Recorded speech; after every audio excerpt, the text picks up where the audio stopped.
Shelley Baker.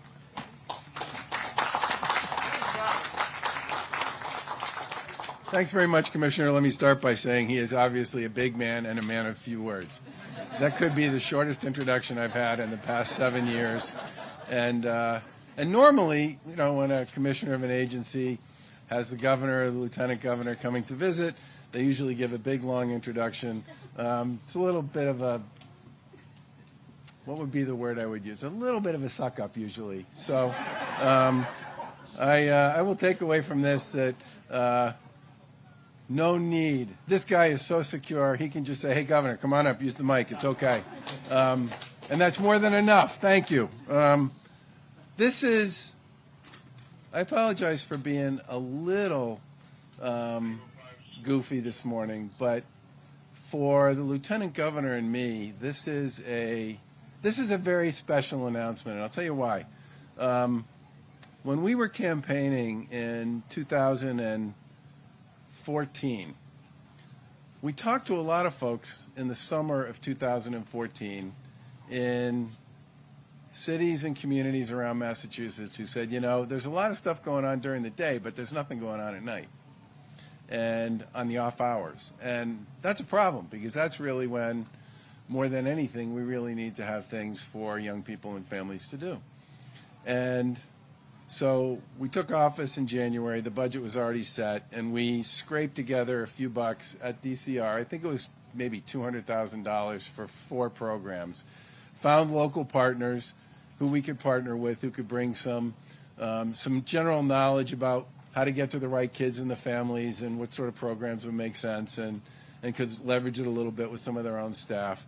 And that was kind of our experiment into this space. And then, you know, 4 the next year became 10, and the next year after that it became 20. And this year's program is $1.5 million with 45 participating organizations in communities across the Commonwealth. And this is a really great example of a state, local, and then local community nonprofits, for the most part, collaboration to come up with fun things and interesting things for kids and for families to do during the summer, when it gets to be 90 degrees or plus or minus something, or 50 degrees, depending upon which day of the week it is. What's going on out here? And it's something the legislature has supported. It's a big part of what we think this summer in particular, given how rough the past year has been for so many kids and so many families. And we're very excited that I think 10 programs with 10 partners are going on here in the city of Springfield, and Representative Williams pointed out to me that 8 of them were in this district. Congratulations, Representative.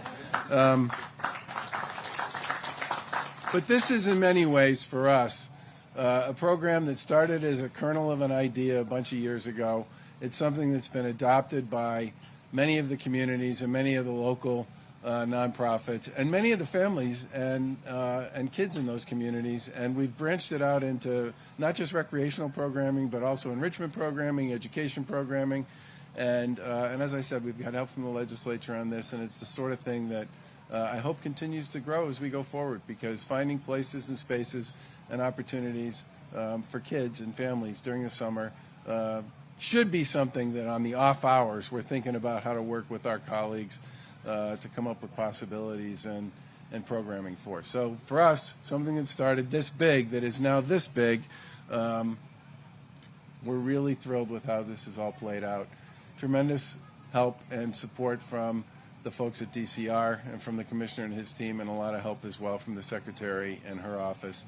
But mostly, it's a lot of the people who are sitting and standing here who really made this thing successful and turned it into something that we could get other folks in state government on Beacon Hill to endorse and support. So thank you all for being here. We look forward to continuing to grow this program as we go forward, and we hope it creates some really positive opportunities for kids and families here in Springfield this summer. Thank you very much.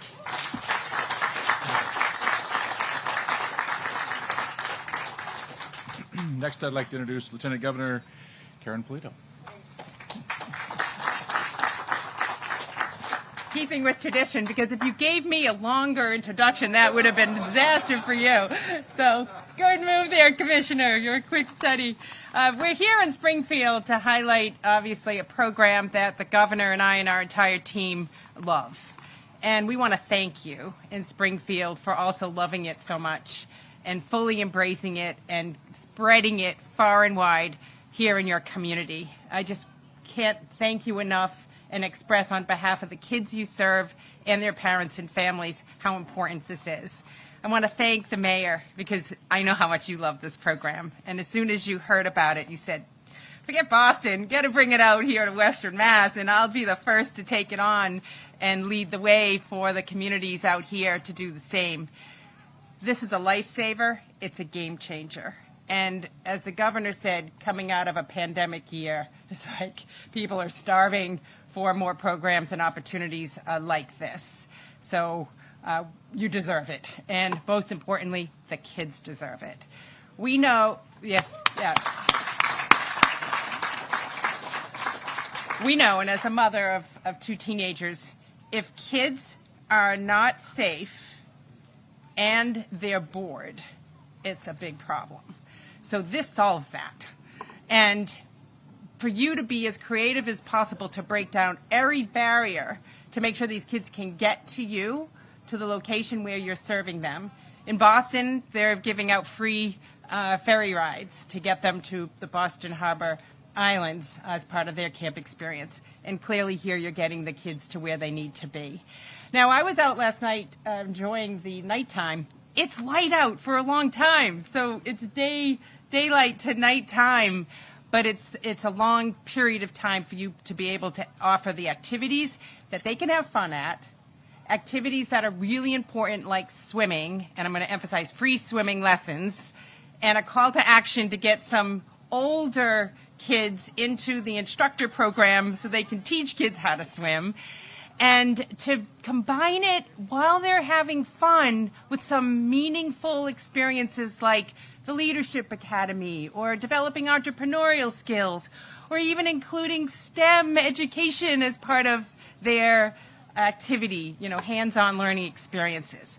Like you have it all. And I just want to say thank you, taking these dollars, the municipalities putting some of their dollars into it as well to really make this a great summer, and for other communities that are not in it to learn from your example and to make sure they do this next year. I want to compliment and congratulate our additional municipal partners, Brockton, Dorchester, Hyde Park, Jamaica Plain, Lawrence, Lowell, Mattapan, New Bedford, Roxbury, South End, and Worcester. They've been strong proponents of this program. You can see the list, and would love to see this spread all across our Commonwealth. Congratulations. Have a wonderful, safe, and happy summer. And really appreciate it. Back to you. I'm going to have to shorten these introductions. We have kickball. So next, I'd like to introduce the Secretary of the Executive Office of Energy and Environmental Affairs, Kathleen Theoharides. Well, it's always a good day when I'm in Western Mass. It's where I'm from. I will take any excuse to come out here, but this is a particularly good excuse. And I would echo the governor and the lieutenant governor's thanks to all of you for being our partners on this critical program. Since 2015, this program has partnered with local groups in cities and towns across the Commonwealth to provide free, safe, youth-based programs at numerous locations to thousands of children and young adults in all of these different locations. It has grown significantly, and as the Lieutenant Governor alluded to, it does all sorts of programming, everything from basketball and yoga to painting and gardening to leadership training and many other life skills. It's a very important program to us, something we look forward to every summer. Last year, we were so grateful for the partners who came up with creative ways to keep the program alive and well during the pandemic. We were able to serve 3,000 children still in a summer that was more challenging to create programming. I'm going to keep this short because we seem to have the games set up, but I just wanted to give a big thank you to the staff at DCR and to all of the partners here today who make this possible, and to our legislative colleagues and our mayor in this great city who have been so supportive of getting this program up and running. Thank you very much. Thank you. Next, I would like to introduce Keyshawn Dodds, the Executive Director of the Boys and Girls Club Family Center of Springfield.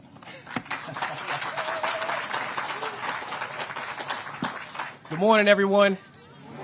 Before I get started, Governor, I don't have pleated pants on today, so there we go. But can I have my Springfield partners come up with me?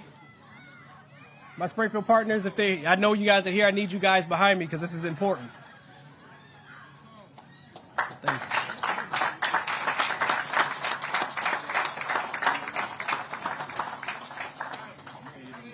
As we get situated, I want to just thank everyone for coming down 91 to Springfield. Governor Baker, Lieutenant Governor Kathleen Polito, Karyn Polito, I'm sorry. All my elected officials from our city of Springfield, our honorable mayor, Dominic Sarno. I appreciate all the support that you give the Boys and Girls Club Family Center and also our city of Springfield. And everything that we do up here, we all have the same common goal, to make sure our kids are safe, to make sure our city is thriving. And I also want to thank Boston for not forgetting about Western Mass.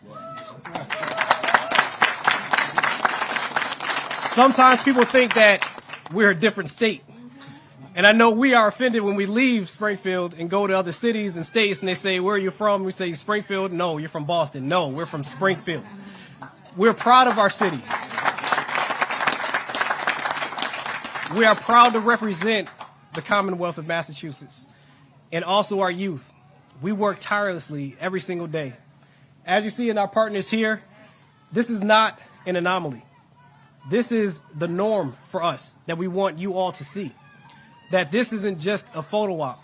We work continuously together. I know I can, at a drop of a dime, I can call anyone behind me and they'll be here for me. That's the same thing that we do for our kids. It's not about the money that we have to raise. It's not about the people that we have to fight and argue with. It's about our kids.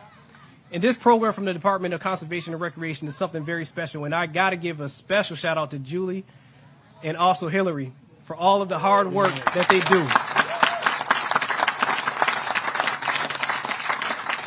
The constant emails and support that we get from them keeps us updated on everything that we need to do from start to finish. And that's why we know we're going to be successful this year. I know in 2015 we started about 15 programs and have moved to 55 different organizations that are going to be helping. That is amazing. And 10 in the city of Springfield, and now we have our partners in Holyoke right down the street with us.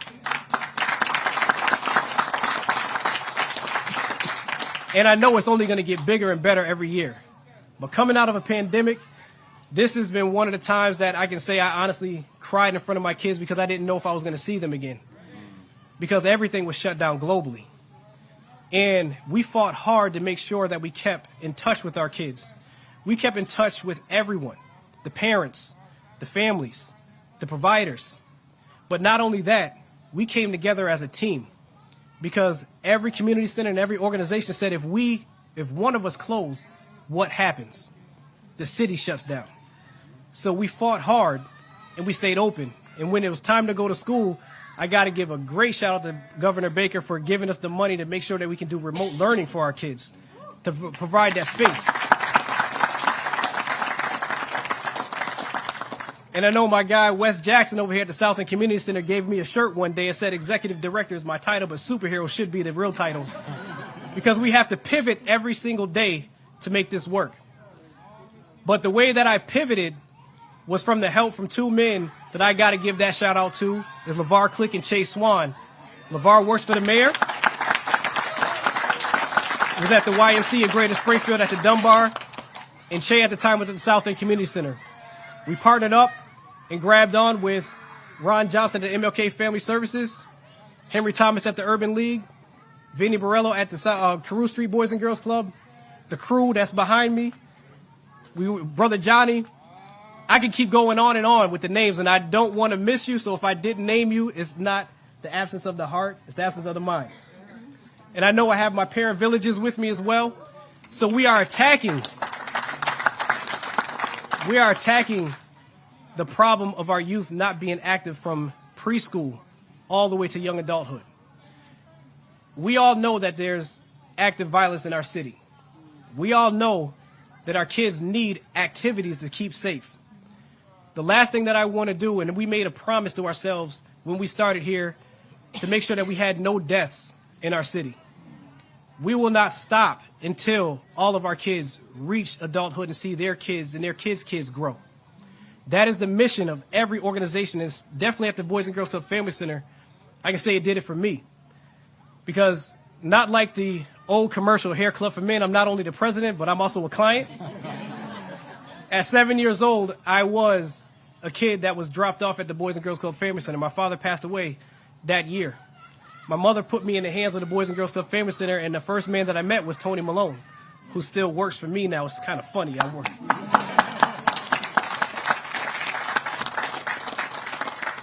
Put me in position to come full circle. And I still remember the executive director, Henry Dawson, that was with me, that would catch me running down the halls every day and make me sit in his office. And one day he told me that I need to slow down. But I didn't want to slow down. I always wanted to run, so he put me in every event in track and field and told me I had to run and win. And one day I sat in his office and I told him, you know what, I want your job. He pulled down his glasses and he said, be careful what you ask for. 30 years later, I understand what he meant. It's a labor of love. But as I move on, I want to say thank you to everyone here. I have my board members that are here. Sanja Shaw, who's my board vice president. They know the dedication that we have. My director of operations, Charles Branch, is behind me, getting the kids running active. It's a labor of love. We wake up and we're here at 7 o'clock in the morning. Sometimes we don't leave till 10 o'clock at night. I know that conversation, the LeVar can attest to it. When I first asked him, what are your hours? The look that he gave me probably could have smacked me from here to Boston.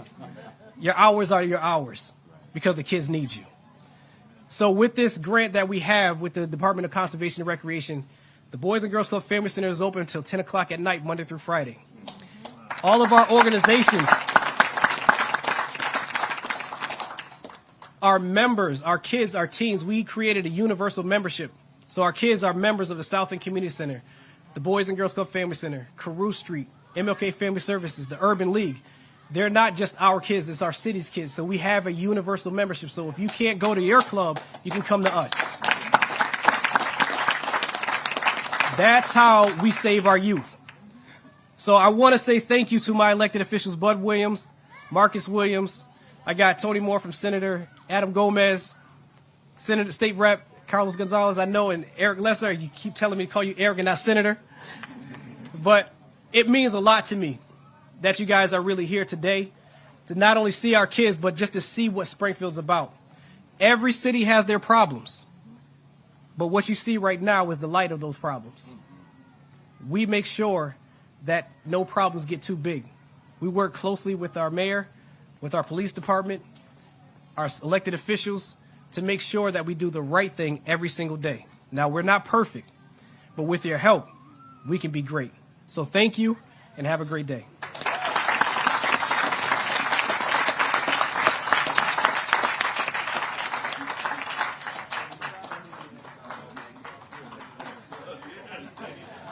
Before I leave, I'm sorry. I did forget about Malo Brown, my ward city councilor. I will never do that again because that's 2 for 2 right now. So I might have my tires gone off of my car and I won't be mad, but thank you.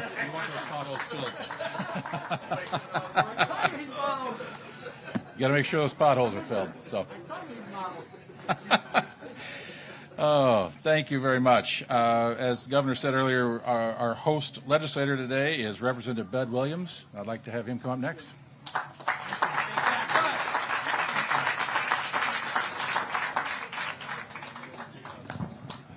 Welcome to the 11th Hamden District. That deserves something. Welcome. Yeah, come on. And Keyshawn, thank you for the amazing work you do and all the partners. And I want to thank my posse, Senator Eric and Carlos Gonzalez, because we fight hard for this district. That district, we connect the North End and the Hill. We fight very hard. And I want to commend the governor because half of this, a lot of this wouldn't be taking place. It's been on the shoulders of the Black and Latino caucus. That this man, governor, we meet this is 60 days, 30 days? It was 30 days. Religiously, we're on a schedule. And we go in and we talk business. We talk about the underserved and the gateway cities and what that has meant. As I met with the governor in Boston on yesterday, I give my report card on the governor. So he gets all A pluses this semester. All A pluses. And I'm going to tell you, I'm going to tell you why in about 3 minutes. I know what he has done for this district, the 11th Hamden district, in the north end of Springfield, two of the most neediest communities in the Commonwealth. First of all, Bergen Circle last week, $20 million. Polito Baker administration. We've done the motorcycle building. We're going to do the Knox building, Family Center, Sam Boland Park, beautiful park. Take a ride as you go out. Take a look at that park. And hey, we're getting 2 new schools, Homer and DeBerry. This is the Polito and Baker administration. And as I talked with the governor on yesterday, really, I know he's torn with this pandemic, and I said, hey, you've done a great job. Monday morning quarterbacking is real easy. But I know what he wants to talk about. He didn't. I'm going to talk about it. DCR, this is great. We fought hard. Tony Richardson, thank you and for what you've done in organizing this. Hey, the governor, we have $5.3 billion coming from Washington. Now, the Senate, the House, and the governor are debating on how that should be spent. This man is coming with a plan, and he kind of like gets it. And I'm going to go back to the root of things. It's called home ownership, which this country was redlined in the 30s and 40s and 50s by the federal government. The federal government redlined this country, and those lines still exist. If you're going to get wealth, there's a couple of entry points for wealth. Stocks and bonds, and the other point is real estate and home ownership. If you don't own, you're not going to create wealth. When in Boston, the average wealth was $247,000 for Greater Boston. And people of color was $8. I said that on the radio program. People, Bishop, they called me and said, what do you mean, $8? And if you go nationally, it's 190,000 wealthy people. People of color, 24,000. That's not right. And with all this money, I want to thank the Biden administration for doing something that should have been done over the past 20 years. It's going to take money to repair this. It's almost reparations. We need it. The community centers need it. So let's get behind this man. Home ownership. We've got to create wealth. If we create wealth, we can solve some of our own problems with the money to repair our communities. The pandemic, your loan program that sent money to black and brown businesses, direct money to folks, and supporting the Black COVID Coalition and Spring of Hope Church with your initiatives for the COVID relief situation. This is real. $5.3 billion, ladies and gentlemen. And that money in your mayor here, you got to advocate to the mayor. We want that money to go into this community.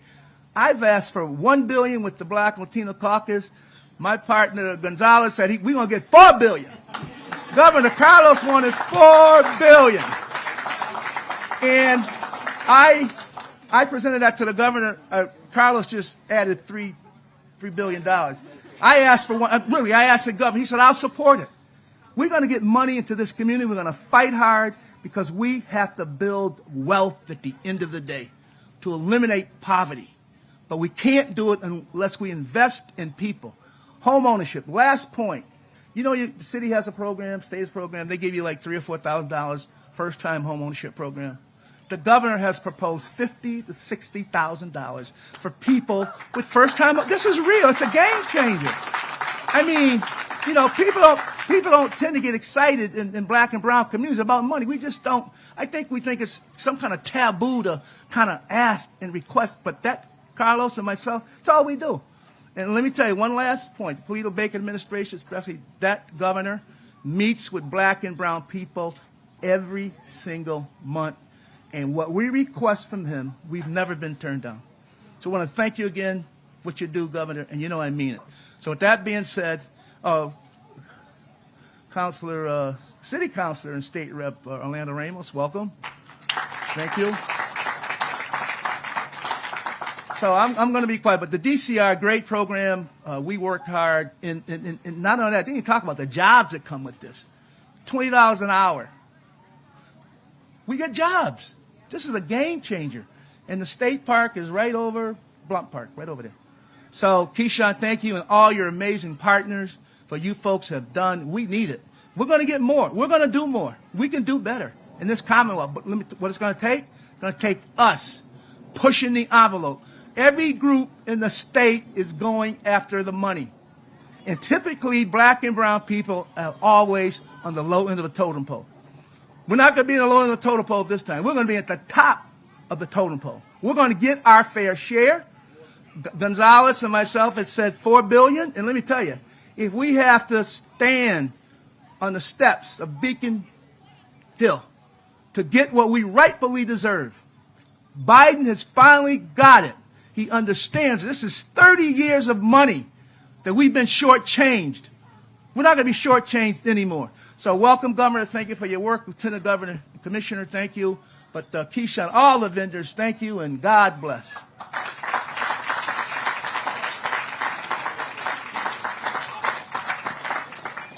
Thank you. I'd like to introduce Mayor Dominic Sarno.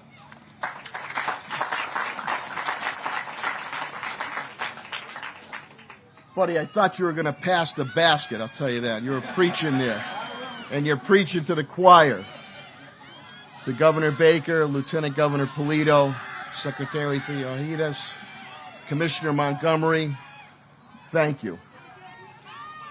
Anytime that we needed anything here in the city of Springfield between Governor Baker, Lieutenant Governor Polito, my delegation, our state delegation, they have come through day in and day out. Keyshawn, thank you very much for hosting us. And thank you for your strong, empowering, and emotional words. I know where you come from. From my old days of running the old South End Community Center, as I told the governor and lieutenant governor, when this program started, it was $200,000. Now it's about $1.5 million or more. This is a lifeline for our young people and our families. This is a game changer because you might have a young person, no matter what creed, color, or background. Are they going to step this way or are they going to step that way? And I still hear, and all the community center people that are here, you know it.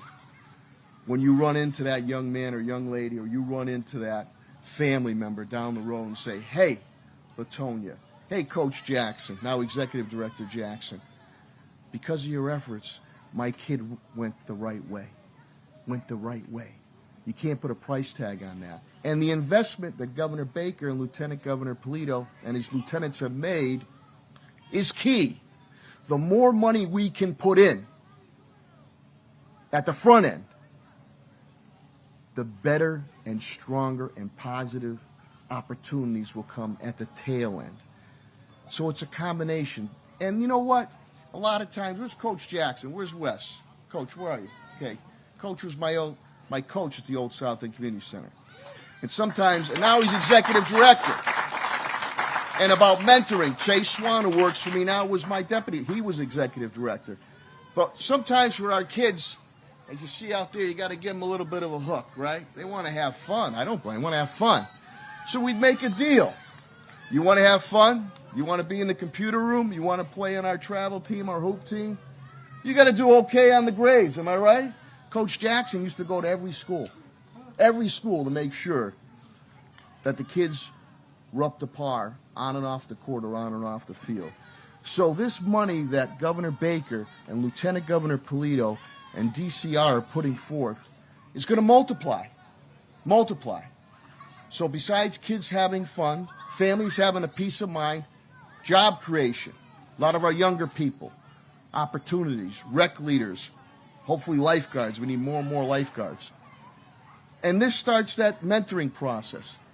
This starts that partnership process. This enhances the trust process, which makes for a better Commonwealth, makes for a better Springfield. But to each and every one of the frontline providers, I thank you for what you do. I sat and stood exactly where you were many years ago. And you can't put a price tag. None of you are making $1 million. But what you do translates into $1 million for that young person, no matter what creed, color, or background, that family. And to be able to expand and provide more hours, Keyshawn, you hit it right in the head. South End Community, we used to stay open until 9, 10 o'clock. We took anybody. Now, we didn't have a Taj Mahal, but I said if you kept it safe, clean, and respectful, we dealt with it. Now you do have a Taj Mahal. I'm glad on West we were able to build that for you. But because of the efforts of Governor Baker, Lieutenant Governor Polito, now you're going to be able to do even more. And that is just going to be so promising as we continue to move our city of Springfield forward. So to all the providers, thank you. To my local delegation, thank you. To Governor Baker, Lieutenant Governor Polito. I got to end with this. You know, a buddy preaches, this is near and dear to my heart. This is where I cut my teeth, and with DA Bill Bennett, turning around those borderline kids on it. So, to me, Governor and Lieutenant Governor Polito, I'm going to echo what Representative Buddy Williams says. Puts his money where his mouth is. Both respectful gentleman, respectful young lady, listens, and if they can help, they're there. And we need to remember that and never forget that. God bless the city of Springfield. Thank you, thank you, thank you.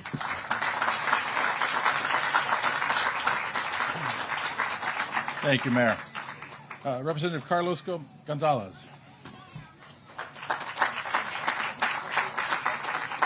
Are you going to allow all our legislators to speak? We got full session going on. We're ready to go to Boston, but buenos dias, good morning. That's what I like to hear. Carlos and Charlie.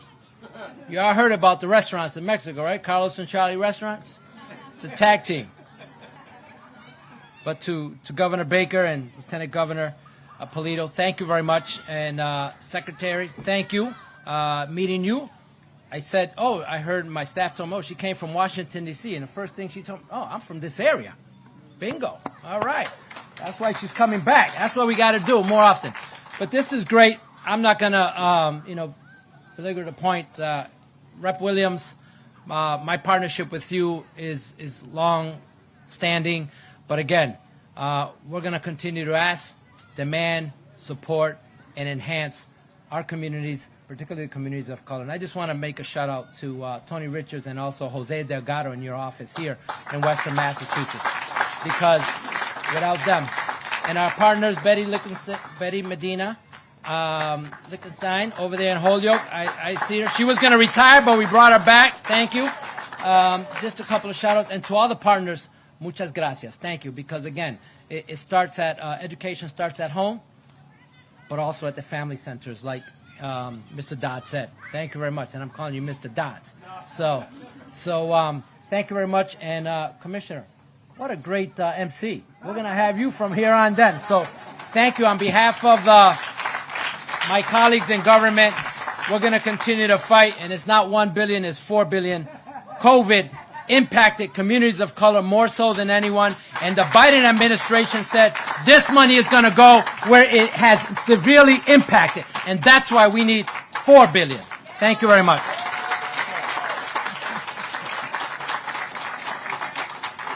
Thank you, Representative. Senator Eric Lesser. Well, thank you. I think we've everything has been said, but not everybody has said it. But I really just want to say thank you to the providers. I mean, I see Ron Johnson, Henry Thomas, Wesley, Keyshawn. I want to thank DCR. I want to thank the Baker Polito administration. But quite frankly, this was a hard year, and it was hardest on the people behind us, the kids behind us, and the teachers. And you guys, you are our motivation. I mean, the calls we would do, what you were facing, the unknowns, and here we are. Things are better. Money's coming, which is always good. But I really just want to say thank you. I want to say thank you to the providers. I want to say thank you to the families that stepped up when the community needed it the most. So thank you. Congratulations. It's hot, so.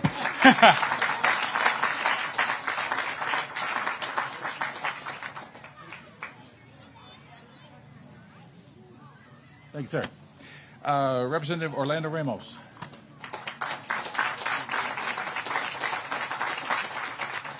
Thank you, and good morning, everyone. I just wanted to give a huge thank you to the governor and his administration for the continued investment in our city and in our youth. I want to congratulate my brother for another victory in his district. Two things I know about my brother, Buddy Williams. One, he is the best at photo ops. And two, no one advocates more for marginalized communities than Buddy Williams. And so congratulations to you on another victory. And just very quickly, before we leave here, I don't know if you heard, but there's going to be a race between Buddy and the governor. I got $4 billion on Buddy. Thank you.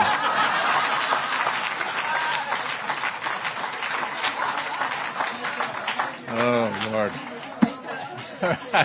Thank you. Thank you. I want to just say thank you to everyone for being here today. This is a terrific program, one of the program that we are just incredibly proud of at the Department of Conservation and Recreation, and it doesn't happen on its own. There's so many people here today. Clearly the governor, lieutenant governor have made this a priority from day one. The secretary and I have done what we can, but it's our staff, it's the partners that we have in all the communities throughout the Commonwealth. So I want to say thank you. With that, I believe the governor is going to take some questions. Okay. And then afterward, if we can get all the partners up for some pictures.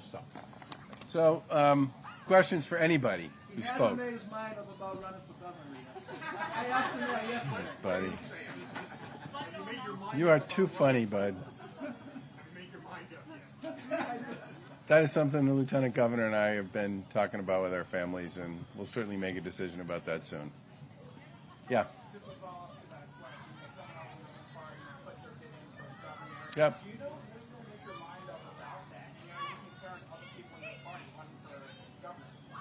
I've always said about running for office, and I say this on behalf of all the people who are sitting in this front row here, running for office is a personal decision, and I'm a big believer in participative democracy, and if folks decide that they have something to say and they want to have a vehicle through which they can say it by getting in and running, more power to them. And I've always said that, and in some respects, I've been involved in races that involve lots of people, and I've been involved in races that didn't involve a lot of people.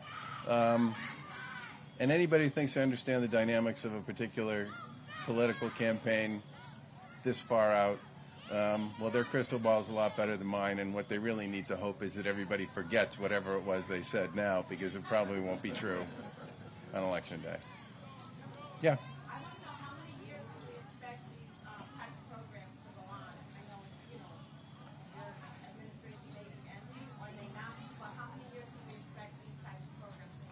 Well, I think the good news on this initiative, first of all, is you got a bunch of members of the legislature here.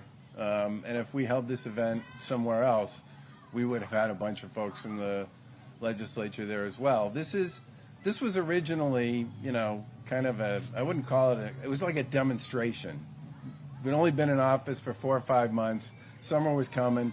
We'd heard this pitch that there isn't enough for kids to do that's off hours, especially nights and weekends, and we should try it and see if it works. And here we are, 7 years later, in a program that had 4 programs and $215,000 is now $1.5 million and has 44, and it's now spread all over the Commonwealth and has partners, municipal partners, private nonprofit partners across the Commonwealth. And it's pretty clear that this is one of those initiatives that people believe in. So I would hope that whoever sits in any of these chairs would see the benefit, because this is now proven. And, our view is every year to, frankly, one of our favorite expressions is you find stuff that works, you should do more of it, like home ownership, which I think we should do a lot more of. By the way, the other point I want to make about the home ownership issue, one of the one of the ways you create stability in communities is through home ownership, all right? I am deeply concerned, and it's one of the reasons why we filed that legislation right away. I am deeply concerned about what's happening to housing prices everywhere in the Commonwealth of Mass. And one of the ways you make it possible for people, especially those who haven't been able to participate in a lot of those federal programs for the better part of the past 50 years, one of the ways you make it possible for them to have some control over their own destiny is to make it possible for them to own the home, the apartment they live in. And so they don't get shushed away because a neighborhood, quote unquote, is in transition. And honestly, if there was ever a point in time where it made sense to do something that should have been done a long time ago, Massachusetts has one of the biggest disparities between white and people of color in home ownership in the United States. Now, we claim to be a progressive Commonwealth, and I believe on a lot of issues we are, right? But we have a great opportunity here, and we should not blow it on this one. We should put a ton of money into home ownership and into affordable housing and take advantage of the legislation that you all passed that makes it possible for communities to do a lot more than they could do before, which is something we've been working on for 3 or 4 years, and really go hard at that one. Yeah.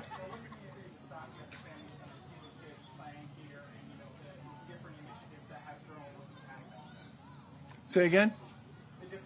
I didn't hear the first part of the question. What does it mean for you to be here, stop at the family center? Yeah. Well, the best part about this, and we've done, the Lieutenant Governor and I have done this event every year, and it's gotten bigger and bigger, obviously, as more and more communities have participated. But I think the thing that means the most to us is the commentary and the feedback we get from folks like Keyshawn and others who run and manage a lot of these programs, and the families that participate in them who say, this thing was really important to us. It was really important to our neighborhood. It was really important to our community. And our kids loved it. And I visited a bunch of these. I mean, that looks like a lot of work. Can we do something else, Bud, other than that? But one of the best parts about this, when you go out and visit some of these programs, is you can just see how much it lights up kids and how much they enjoy the opportunities that are afforded by it. And I think for us, we do a lot of that stuff as it is. But the key to this was getting, nights, off hours, weekends, expanding capacity to serve, and create jobs along the way, but more importantly, create safe places and spaces for kids. And I do want to give a shout out to the folks in local law enforcement and to the Mass State Police who are very involved in making sure that happens as well. So I think there's a lot of benefit to this, and the biggest bang about it for, I think, our administration is we didn't know if this was going to be something that would catch on or not when we first proposed doing this 5, 6, 7 years ago. And we've had this great opportunity to watch this flower bloom over the course of the past 7 years. And I really do believe, no matter who's sitting in these chairs, this thing is going to keep getting bigger because it works. Last question. So being a previous educator, I know that kids need consistency, so it's amazing that we have summer nights, but do you see the program running year-round and not just for summer? Perhaps. It would depend to some extent on what kinds of thoughts and ideas people had about what could be done there. I mean, the reason we did this originally was we had some folks who said we have some things we'd like to do on off hours during the summer. Kids are a lot more scheduled, obviously, in hopefully during a school year that looks a little more like a traditional one next year than the last year looked like. But that's certainly we'd be happy to talk about. And as I said to the mayor, between the federal money that's going to the cities and the federal money and towns and the city and the federal money that's coming to us, there's a lot of things we could probably do jointly too to expand and blow up those programs. Because the other thing I would point out is we only proposed to spend about 2.8 of the 5.3, and basically about $1.5 billion, I think, of what we proposed would have ended up in those communities that were hardest hit by the pandemic. So there's plenty of room there to get to your $4 billion number, Representative.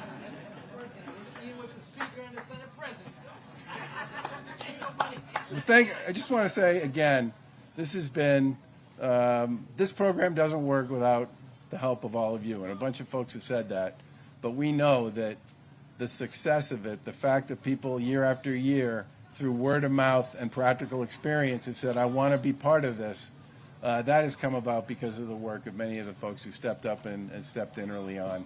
And we really appreciate the partnerships on this, and we especially appreciate the partnership with our friends in local government like the mayor and our colleagues in the legislature, because it doesn't happen without you either. So thank you.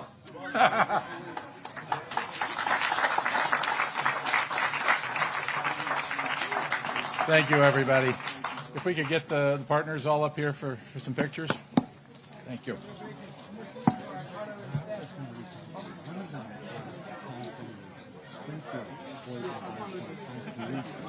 Okay.